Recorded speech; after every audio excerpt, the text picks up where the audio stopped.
Welcome to the Space Turtle Show, bonus episode here today. We're talking about the Oscars 2022, and I don't know if there's going to be very much to talk about here. It was kind of boring this time around. The worst one by far. Nothing happened that held us speechless and made us just stare at the screen for a whole 2 minutes, man. Nothing at all. Yeah, nothing that would distract us from the entire rest of the show and made everything else mundane to talk about. Yes.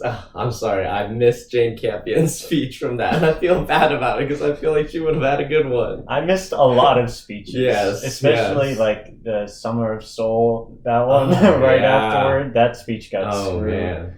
Well, I mean, obviously, you guys know what we're talking about right now. It's going to be the Will Smith slapping Chris Rock on stage. And I don't know about you guys, but that felt super real to me. I don't subscribe to it being a bit or rehearsed or improv or anything like that. What did you think? Oh, I mean, there's no way. They bleep out Chris Rock's reaction, and then you can hear Will Smith mouthing words. You can tell they didn't know what to do. I mean, people just thought it was a skit because how could it be real? But at this point, everyone knows it's real. That happened. It's oh my gosh. I mean, it's insane. What else can you say? Yeah, I know. I think it's a gold mine for us to be watching the Oscars this year out of any of the other years. Because even last year, I mean, you guys watched it. I was in the kitchen. I popped in for a little bit once in a while, but that's it. I was in my own world last Oscars. And it's so funny that I tried to tune in mostly to this Oscars, and I caught some of the most groundbreaking television that has happened, at least in a while, for real. Yeah, I think Chris Rock said it best. Yeah. What did he say? What was the line? He said, he's you just witnessed the greatest moment of television history or something like that. I think you definitely got pretty close there. And I think he handled it gracefully with that, segue, I guess, from what just happened into getting back into the best documentaries. Oh, I mean, I can't believe he just kept going. He rocked with that. You can tell. I mean, thank God it was he was a professional comedian, because they handle heckling and all that kind of shit all the time. Obviously, they don't get slapped in the mouth, but clearly he's handled some pushback on his jokes before. I can't imagine if it had been literally any of the other announcers that happened. Obviously, Chris Rock did make the joke, so it was I'm not trying to say that Will Smith could have gone up and smacked everyone else, but just how they would have handled it. I think Chris Rock did it super respectable, I would say. Yeah, and I never would have believed that Will Smith would have done that shit. I know. I don't know. I always imagined him as such a cool guy and a chill guy. Not that. Okay, well, we can get into it a little bit more later. But I've actually seen a couple episodes of the documentary that he was a part of, the one with the National Geographic maybe or something like that. And so I already knew he was a pretty cool, chill comedian type guy, all the way since his Bel-Air show? Fresh Prince of Bel-Air show. But it just reminded me about how open-minded and how genuine he seemed watching that documentary. And then to have him be the person that went up and smacked someone out of just I guess anyone else really was wild to me. Yeah, and obviously we're talking about the joke being calling Jada Pinkett Smith G.I. Jane, because of her hair, and she suffers from hair loss. I forget the name of the disease off the top of my head, but it wasn't such a horrible joke. I mean, it could have been a lot worse.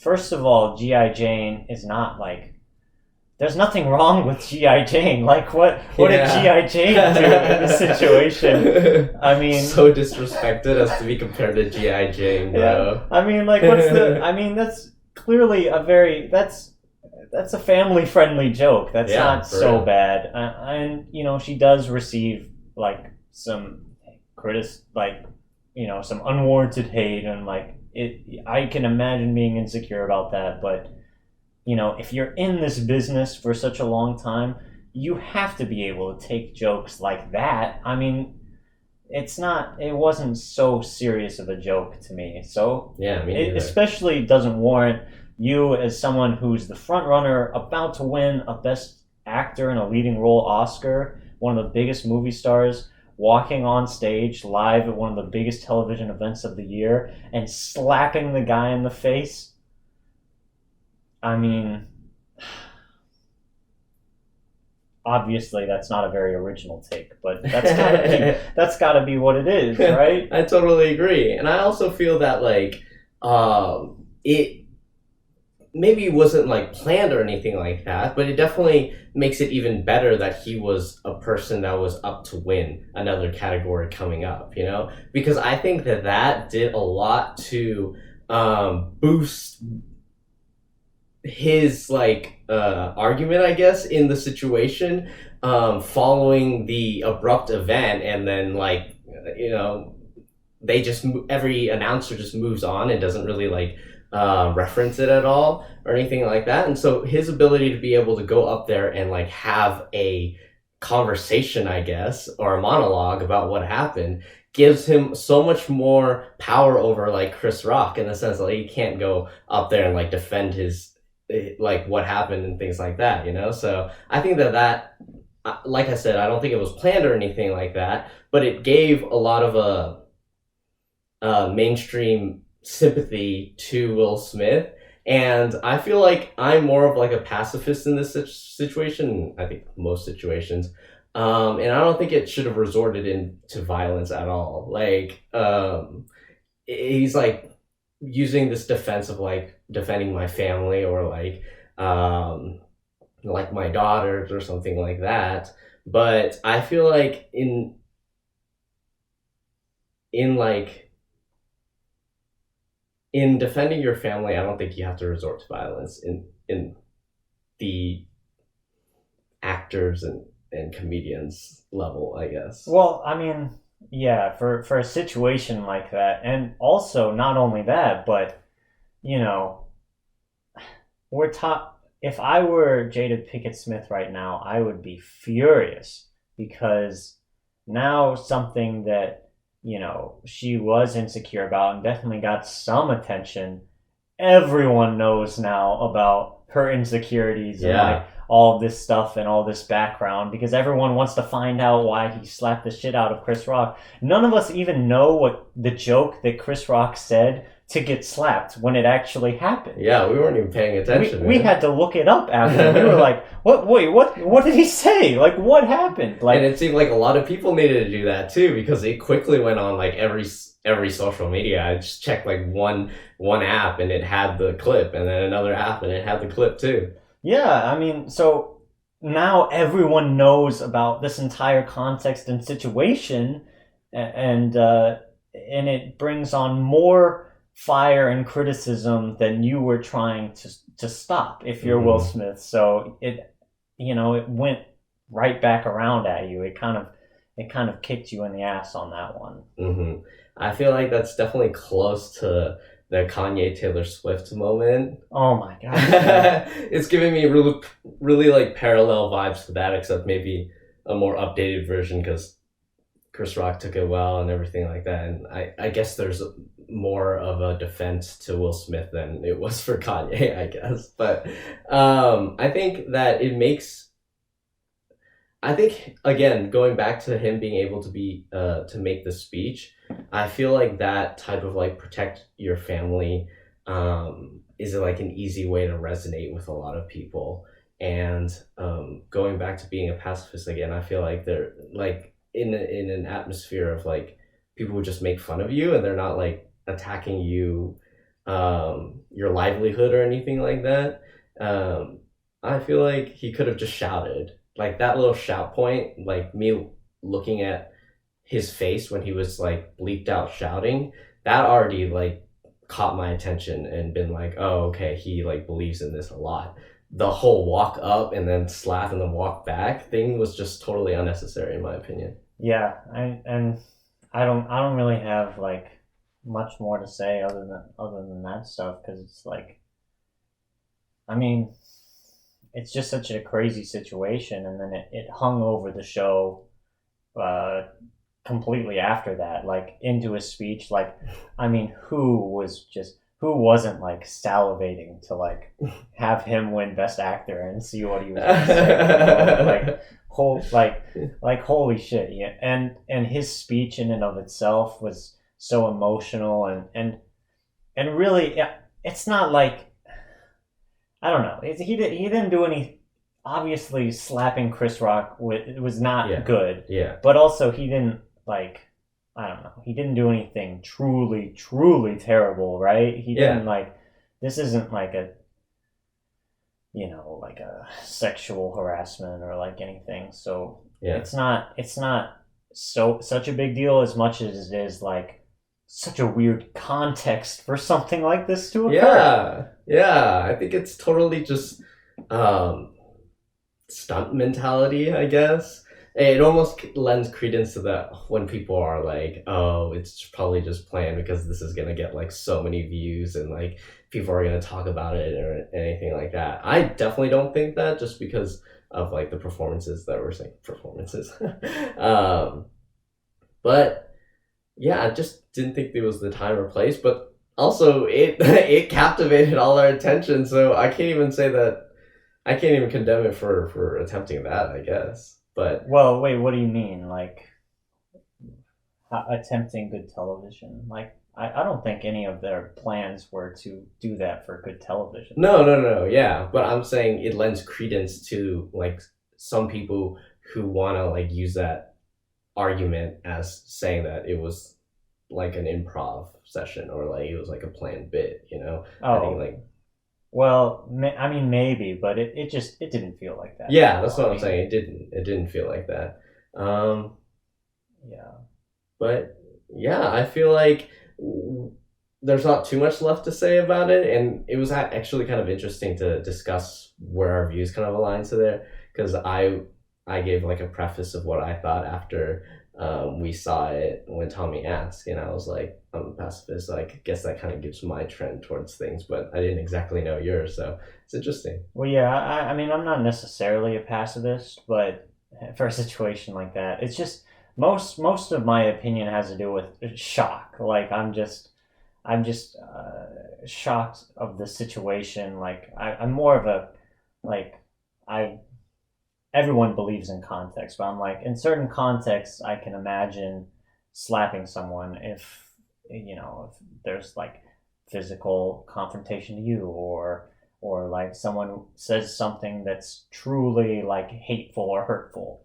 But this was neither of those things, and this was clearly horrible context. I mean, this is like nothing like this has ever happened before. Mhm. I would say, in summary, I guess I know we're probably gonna put like a very clickbaity title and everything like that, but in summary, I would just say that um, Will Smith shouldn't have slapped Chris Rock, but his motivations are sympathetic. You know. Yeah, I mean, it was really good television. For I mean, sure. Holy shit, Holy man. crap, man. Like everyone, the funny thing was like everyone was roasting the Oscars, like all over Twitter, like no one was liking the show, and to be honest, like it deserved it. It was pretty terrible for a moment there. Although there were some good jokes here. They were like talking about a movie never seen before, The Last Duel. That was like funny and stuff. That was good. But even that was like after the slap, I think. Mm-hmm. But now all of a sudden it's must see TV, and like definitely so happy I watched it. Right? For sure, yeah. Not that that should have happened, but like, damn, I mean, it's crazy though. Yeah, it's just crazy. Mm-hmm. For sure, like I might have said it in the beginning, but again, like compared to last year, I just come in like once in a while. But here, at least 50% of the time, I was like kind of watching, even though I was like listening to some other stuff at the same time. I'm not the most enthusiastic about the Oscars and stuff like that. But yeah, even like in the beginning, it was really cringe, but I watched it a little bit for the cringe, and then I'm like, this is too much. And then eventually they brought it back with some other stuff and some respectable people. Like, I would say a good summary of watching this Oscars is that it had Anthony Hopkins and the last Oscars didn't. So I think that sums it up in and of itself, you know? I think that's a great metaphor for what happened here. Just well, besides that, was there anything else that kind of caught your attention with the Oscars, with any of the actual winners and losers or anything like that? Just real quick. I didn't think I had that much of like surprise in any of the categories, generally because I'm not that invested in it. And like, even though I know that one might win over another, I am like, I haven't really seen both of them, so I can't judge anyways, you know. One of the ones is the power of like Best Picture, and it was like between The Power of the Dog and Coda, and I know it's like a big or a bigger problem, I guess, to see who would win, but I think you knew mostly what it was going to be, and I just hadn't seen Coda or The Power of the Dog, so I couldn't gauge like my experience with it versus like audience experience at all, you know, so, or like critic experience. Yeah, I tried to get this guy to watch all the Oscar movies for like 3 months, and he still wouldn't do it. He had like so much time, and he just did not want to do it. So, hey, I'm still behind on Euphoria. Can't watch an Oscar movie yet. Sorry. Oh my gosh. But to be fair, neither of us have seen Coda, and that won Best Picture. Mm-hmm. Which it really frustrates me that was the only one I didn't see, and then it won Best Picture. But, you know, I'll probably watch it next week, or I'll watch it soon, just because it won Best Picture. I like to keep up with what happens at the Oscars, even if I am making fun of them at the same time, just because it's what's going on in the film industry, and what could happen there can impact the movies to come and everything. But yeah, other than that, Drive My Car won Best International Film. That was cool. Yeah, that felt good because that's the only video we've made that's been successful. Hey. So maybe we'll get another view or two on that one. Breaking the ceiling. Other videos are successful, you know. This one just broke the ceiling, man. They're successful because we had fun. Yes. The Drive My Car one is actually successful. Well, who knows? Maybe this one. I hope so. I mean, yeah. Yeah, so nothing surprised you at all? Nothing really surprising. Let's see. I could find something that surprised me. It's just Jessica Chastain winning for Eyes of Tammy Faye. I actually thought she gave she gave a really good performance. I mean, the movie was okay. I didn't love the movie, but people were just gonna give it. I felt like people were gonna give it to Nicole Kidman, and I thought Nicole Kidman was okay, and her movie was okay also. So. A great segment there. Just what did you have to say? Nothing. I'm just trying to look at the trends that I have with my Oscar picks because I was. You picked with your heart a lot. Yeah, it wasn't even my heart, man. I was like, I had hope for the Oscars. Yeah. I feel like worst person in the world is gonna win Best Original Screenplay. Yeah, right. They never pick the right movie. No. But what did you pick, Joey? I picked. I don't even fucking remember. It wasn't fucking Belfast, was it? No, it wasn't Belfast. See? So... Hey, but I thought Belfast could win. I picked. I don't know. Yeah. I picked Licorice Pizza. But honestly, that was a good screenplay. See, but that's what I'm saying. Like, that was an outlier. Generally, you get it correct, and my pick is like just my second pick would have been yours. I don't know how dumb that sounds because I guess there are not that many nominations, so you could easily say that to many of the situations. But I felt that it was just like Oscars. I think you could like subvert some expectations by getting this one. And then in other ones, I'm like, no, this one you're gonna like stick to being safe. But then they would flip those two. But I guess in a comparison, the ones that I've had hoped for the Oscars outnumbered the ones that I didn't. So flipping it makes sense. They would go with the majority of the safe picks, and then the some flip it, like, and I was like kind of the opposite, you know. So yeah, no, I get that. But how about Dune though? One of our favorites, and you even more than me, getting a lot of Oscar attention, even if it was all the pre-recorded ones that they didn't even show during the actual freaking Oscar ceremony. That was a bunch of BS. I know. And I think one of the first great moments that I tuned into was when they cut off one of the Dune, what was he, sound or... I don't remember. Yeah. I don't remember. But anyways, you guys know what we're talking about. When they cut him off, the third person with the music, and he was just like, all right, I'm done. So and then they're like, come back. So he would say like, thank you for something, and then he like left, you know? And that was just like real rip, man. I can't imagine what's going on in their heads to be like, all right, let's wait until this guy's just about to speak and then play the music instantly. Like, dude, I mean, if that happened to me, I swear the group chat would be flaming the heck out of me. Like, it's a GIF, man. That's what Tommy said as soon as it ended. Absolutely, like that's rough, man. That's an L. And obviously, the Oscars shouldn't be doing that, but I think people fail to realize that this is more of an entertainment television show than it is a real award show. And, you know, that's kind of sad to say because a lot of people treat it as a genuine, real award show, but these are all American films and they're all like mainstream and it's all about campaigning and there's a whole industry dedicated to guessing and appeasing certain voters. So, of course, it's not exactly the most objective award show. So I don't feel like you should treat it that way. Just treat it as like, you know, this is a fun television program, and to love what you love and not be swayed by what the industry tells you to love. Mm-hmm. I totally believe that, and I think that it's like The Bachelor or Bachelorette to me. That like the Oscars. And I feel like that's not with most people, and that's why I'm like generally not interested in it.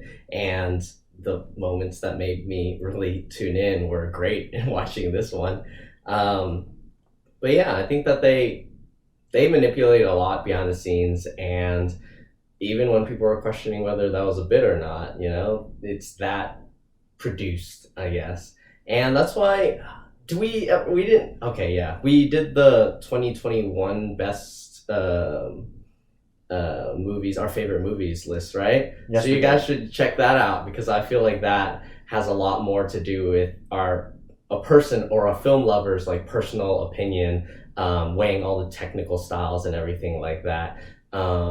Yes, don't trust them. Trust us. I'm not saying trust us. The Oscars, forget about it. We have the real best movies of the year. Yeah, but I'm just saying, like, if you criticize the Oscars, it's like, oh, well, there's like this whole industry behind them. You can criticize us, and we'll respond to you. You know, like, true. Yeah, well, actually, it'll be a dialogue. We will respond to your hate. Yes, I swear. We'll take the hate. Yeah, it should be fun. Yeah, and there's nothing behind the scenes. It's just our personal opinions, and so I feel like that video needs a lot more love. And discussing the Oscars kind of reminded me of that because it's like reality TV disguised as an award ceremony, I guess. Yeah, absolutely, and I think that's all I have to say about it. Oh yeah, me too. I didn't have. Yeah, like I said, most of the ones that won didn't surprise me. It's just I had a lot more hope for the Oscars than their choice. So yeah, well, I think hopefully Anthony Hopkins is in the next one too. Yes, and in another movie, waiting for it. And in another movie. Mm-hmm. Yeah. All right, that's it. Bye.